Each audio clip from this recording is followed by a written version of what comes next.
सभी को नमस्कार। छोटे छोटे प्रयासों की श्रृंखला में आप सभी का स्वागत है। आज का हमारा टॉपिक है स्वामी दयानंद सरस्वती और उनका राजस्थान में क्या योगदान था। इसके अंतर्गत हम परोपकारिणी सभा, आर्य समाज, वैदिक यंत्रालय, सत्यार्थ प्रकाश से संबंधित सभी प्रश्नों को हल करेंगे और यह सभी प्रश्न घुमा फिरा कर गत वर्षों के एग्ज़ाम में पूछे गए हैं। मैंने ये सभी प्रश्न लगभग 25 पेपरों से इकट्ठे किए हैं। मेरा यह प्रयास आपको कैसा लगा, अपनी राय कमेंट बॉक्स में आप ज़रूर बताइएगा। आइए बिना समय गवाए बढ़ते हैं हमारे महत्वपूर्ण प्रश्नों पर। आज का हमारा पहला प्रश्न है, उस संस्था का नाम बताइए जिसका गठन स्वामी दयानंद सरस्वती ने उदयपुर में किया था, लेकिन कालांतर में यह अजमेर स्थानांतरित कर दी गई। ऑप्शन ए आर्य समाज, ऑप्शन बी परोपकारिणी सभा, ऑप्शन सी समाज सेवा संघ, ऑप्शन डी वेद समाज। तो आपको बताना है कि स्वामी दयानंद सरस्वती ने उदयपुर में किस संस्था की स्थापना की थी और यह प्रश्न मूल्यांकन अधिकारी के पेपर हुआ था 23 अगस्त 2020 को, उसमें पूछा गया है। तो इसका सही आंसर हो जाएगा ऑप्शन बी परोपकारिणी सभा। अगला प्रश्न है, परोपकारिणी सभा की स्थापना किसने की। Option A Kesari Singh Barhat, option B Swami Dayanand Saraswati, option C है हरविलास शारदा, ऑप्शन डी ठाकुर गोपाल सिंह खरवा। तो आपको बताना है कि परोपकारिणी सभा की स्थापना किसने की थी। तो इसका सही आंसर हो जाएगा ऑप्शन बी स्वामी दयानंद सरस्वती के द्वारा परोपकारिणी सभा की स्थापना की गई थी। और यह प्रश्न कनिष्ठ अनुदेशक वायरमैन का जो एग्जाम हुआ था 24 दिसंबर 2019, उसमें पूछा गया है। अगला प्रश्न है, उदयपुर में परोपकारिणी सभा कब पंजीकृत की गई थी। ऑप्शन ए फरवरी 1883, ऑप्शन बी फरवरी 1881, ऑप्शन सी है 10 अप्रैल 1875, ऑप्शन डी है अक्टूबर 1883 को। तो इसका सही आंसर हो जाएगा ऑप्शन ए 27 फरवरी 1883 को उदयपुर में परोपकारिणी सभा की स्थापना की गई थी या पंजीकरण किया गया था। और 10 अप्रैल 1875 को स्वामी दयानंद सरस्वती के द्वारा बम्बई में आर्य समाज की स्थापना की गई थी। यह प्रश्न JEN 2020 के एग्जाम में पूछा गया है। अगला प्रश्न है, किस स्थान पर स्वामी दयानंद सरस्वती ने परोपकारिणी सभा की स्थापना की थी। Option A Shahpura, option B Jodhpur, option C Ajmer, option D Udaipur. तो इसका सही आंसर हो जाएगा परोपकारिणी सभा की स्थापना दयानंद सरस्वती के द्वारा उदयपुर में की गई थी 27 फरवरी 1883 को। और यह प्रश्न आयुर्वेद के पेपर जो कि इसका एग्ज़ाम 11 नवंबर 2021 को हुआ था, उसमें पूछा गया है।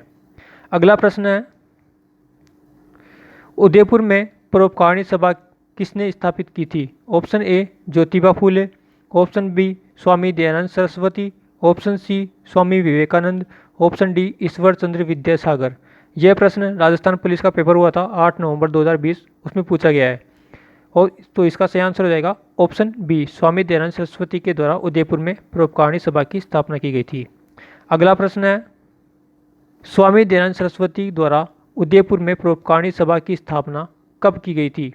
Option A 1880, option B 1883, option C है 1860 और ऑप्शन डी है 1875। तो इसका सही आंसर हो जाएगा ऑप्शन बी 27 फरवरी 1883 को परोपकारिणी सभा की स्थापना की गई थी स्वामी दयानंद सरस्वती के द्वारा उदयपुर में। अगला प्रश्न है, स्वामी दयानंद सरस्वती द्वारा किस वर्ष में उदयपुर में एक सामाजिक संस्था परोपकारिणी सभा की स्थापना की गई। Option A 1865, option B 1880, option C 1883, option D है 1890। यह प्रश्न फूड सेफ्टी ऑफिसर 25 नवंबर 2019 में पूछा गया था। तो इसका सही आंसर हो जाएगा ऑप्शन सी 1883। अगला प्रश्न है, स्वामी दयानंद सरस्वती ने उदयपुर में किस संस्था की स्थापना की। ऑप्शन ए आर्य समाज, ऑप्शन बी इजलास सभा, ऑप्शन सी परोपकारिणी सभा, ऑप्शन डी महिंद्राज सभा। तो इसका सही आंसर हो जाएगा ऑप्शन सी परोपकारिणी सभा। अगला प्रश्न है, सन 1883 में निम्न में से किस शहर में परोपकारिणी सभा की स्थापना हुई। Option A Ajmer, option B Alwar, option C है भरतपुर, ऑप्शन डी है उदयपुर। आपको बताना है कि 1883 में परोपकारिणी सभा की स्थापना कहाँ की गई थी। तो इसका सही आंसर हो जाएगा ऑप्शन डी उदयपुर। आपको पता चल गया होगा कि एक ही प्रश्न कितनी बार घुमा फिरा कर पूछा गया है।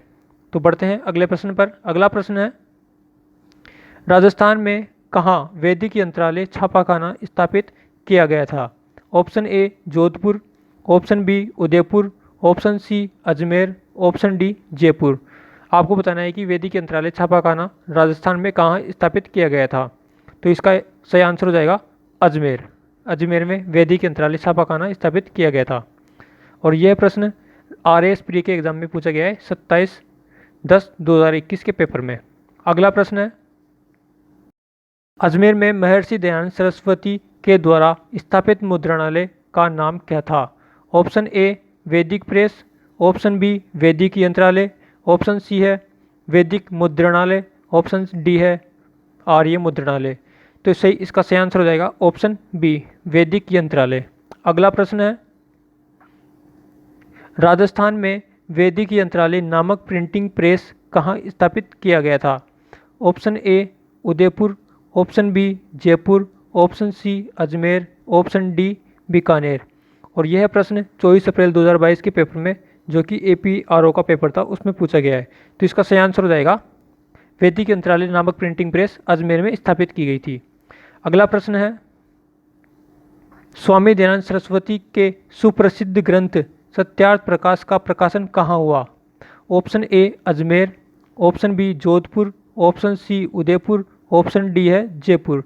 तो इसका सही आंसर हो जाएगा सत्यार्थ प्रकाश का लेखन का कार्य उदयपुर में हुआ था और सत्यार्थ प्रकाश का प्रकाशन अजमेर में हुआ था। तो इसका सही आंसर हो जाएगा अजमेर, ऑप्शन ए।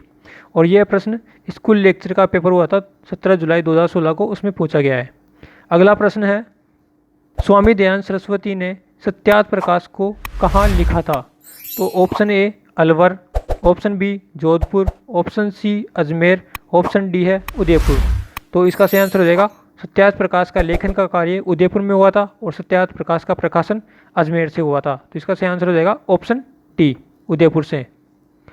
अगला प्रश्न है, सामाजिक एवं राजनीतिक चेतना के लिए स्वामी दयानंद सरस्वती ने राजस्थान में पहली बार यात्रा कब की। ऑप्शन ए है मई 1866 में, ऑप्शन बी जुलाई 1872 में, ऑप्शन सी है जून 1865 में, ऑप्शन डी है सितंबर 1869 में। तो इसका सही आंसर हो जाएगा स्वामी दयानंद सरस्वती ने राजस्थान में पहली बार यात्रा जून 1865 में की थी और यह सर्वप्रथम करौली राज्य में आए थे। अगला प्रश्न है, मेवाड़ में आर्य समाज की स्थापना किसने की। Option A Vishnulal Pandya, option B Radha Kishan Sharma, option C है गोपीनाथ शर्मा, ऑप्शन डी है कन्हैयालाल जादव। तो इसका सही आंसर हो जाएगा मेवाड़ में आर्य समाज के संस्थापक विष्णुलाल पांडे थे। और यह प्रश्न RSSB JEN का जो सिविल डिप्लोमा 21 सितंबर 2016 को पेपर हुआ था, उसमें पूछा गया है। अगला प्रश्न है, स्वामी दयानंद सरस्वती राजस्थान में सर्वप्रथम कहाँ आए थे। Option A Bharatpur, option B Jaipur, option C Udaipur और ऑप्शन डी है करौली। तो स्वामी दयानंद सरस्वती राजस्थान में सर्वप्रथम जून 1865 में करौली में आए थे। तो इसका सही आंसर हो जाएगा ऑप्शन डी करौली। और यह प्रश्न राजस्थान हाई कोर्ट का जो भी फिलहाल में एग्जाम हुआ था 12 मार्च 2023 को, उसमें पूछा गया है। अगला प्रश्न है, आर्य समाज द्वारा वैदिक यंत्रालय कहाँ स्थापित किया गया था। Option A Jaipur, option B Ajmer, option C है उदयपुर और ऑप्शन डी है जोधपुर। यह प्रश्न भी अभी 19 मार्च 2023 को राजस्थान हाई कोर्ट के पेपर में पूछा गया है। तो इसका सही आंसर हो जाएगा वैदिक यंत्रालय कहाँ स्थापित किया गया था। तो इसका सही आंसर है ऑप्शन बी अजमेर में। अगला प्रश्न है, वैदिक यंत्रालय प्रिंटिंग प्रेस कहाँ स्थापित की गई। Option A Udaipur, option B Ajmer, option C Bikaner, option D है जयपुर। आपको पता चल गया होगा कि एक ही प्रश्न को कितनी बार घुमा फिरा कर पूछा गया है। तो इसका सही आंसर हो जाएगा ऑप्शन बी अजमेर में। अगला प्रश्न है, स्वामी दयानंद सरस्वती ने पहली बार 1865 में खालिस्तान के राजकीय अतिथि के रूप में राजस्थान आए थे। Option A Jaipur, option B Jaisalmer, option C Udaipur, option D है करौली। तो इसका सही आंसर हो जाएगा स्वामी दयानंद सरस्वती राजस्थान में पहली बार जून 1865 में करौली में आए थे। अगला प्रश्न है, स्वराज शब्द का प्रयोग सर्वप्रथम किया था। Option A Dayanand Saraswati, option B M N. Roy, option C Gopal Krishna Gokhale, option D Swami Vivekananda. तो इसका सही आंसर हो जाएगा स्वराज शब्द का सर्वप्रथम प्रयोग स्वामी दयानंद सरस्वती के द्वारा किया गया था। अगला प्रश्न है, वेदों की ओर चलो का नारा दिया था? Option A Swami Vivekananda, option B Swami Dayanand Saraswati, option C Swami Shraddhanand, option D Ramakrishna Paramhans.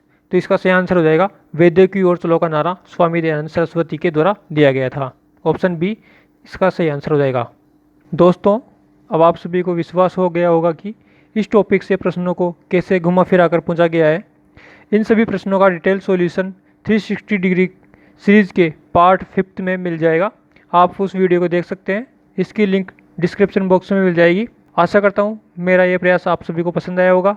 छोटे छोटे प्रयासों की श्रृंखला में मिलते हैं अगले पार्ट में इसी प्रकार के एक छोटे से टॉपिक के साथ। तब तक के लिए सभी को नमस्कार।